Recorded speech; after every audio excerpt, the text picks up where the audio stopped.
10 signes que le cancer se développe dans votre corps. Le cancer est malheureusement devenu une maladie si commune aujourd'hui que vous connaissez forcément une personne qui a déjà été atteinte. Le plus souvent son apparition est comparable à un coup de massue car il arrive sans crier gare. Cependant, il existe des signes qui doivent vous alerter et qui vous permettent d'être pris en charge à temps. Le cancer, ce mal devenu commun aujourd'hui. Le cancer fait malheureusement partie du quotidien et en effraie plus d'un. Selon l'homme, c'est l'une des premières causes de mortalité au monde. Tout le monde y pense, tout le monde en parle, tout le monde en a peur mais peu de personnes osent le confronter.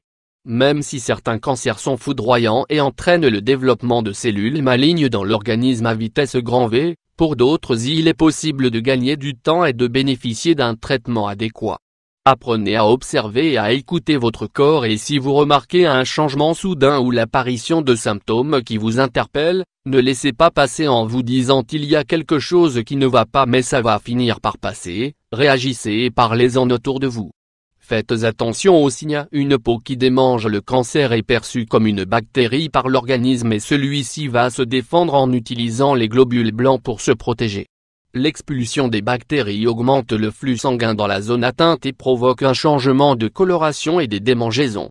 Un changement au niveau des urines. L'apparition de certains troubles liés aux urines peut également être un signe de la présence d'un de ces deux cancers, vessie et prostate. Il s'agit notamment d'urines qui changent de couleur et qui contiennent du sang et d'un besoin constant d'uriner.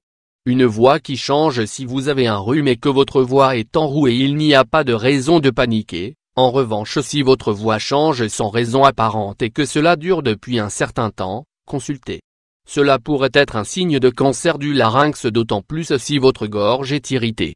Une toux qui persiste. Si vous souffrez d'un virus du type rhume ou grippe, le fait de tousser est tout à fait normal. Cependant, si la toux est persistante alors que vous ne souffrez d'aucune maladie de ce genre, rendez-vous rapidement chez votre médecin car vous souffrez peut-être d'un cancer de la gorge ou de l'œsophage.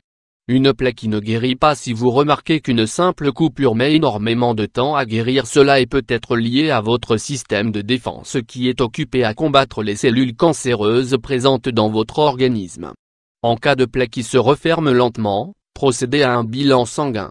Des saignements inhabituels. La présence de saignements en dehors de votre période de règles doit vous alarmer, d'autant plus s'ils sont abondants. C'est un signe assez commun du cancer du col de l'utérus. Si vous saignez du mamelon, cela est souvent lié au cancer du sein. Des grosseurs qui apparaissent. Si vous remarquez la présence de ganglions au niveau de votre gorge, vos aisselles, vos seins, votre ventre ou votre haine, cela peut être dû à la présence d'un cancer qui attaque votre corps. Parlez-en à votre médecin afin de faire les examens nécessaires pour savoir s'il s'agit d'une grosseur maligne ou bénigne.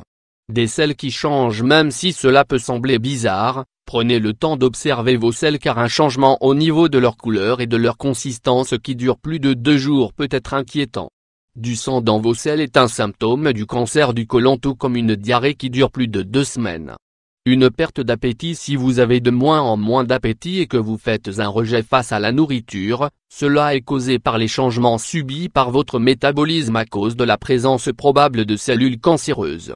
Des taches blanches dans la bouche. La présence de taches blanches sur la muqueuse de la bouche et la langue peut être un symptôme du cancer de la bouche qui touche essentiellement les personnes qui fument beaucoup et celles qui boivent énormément d'alcool.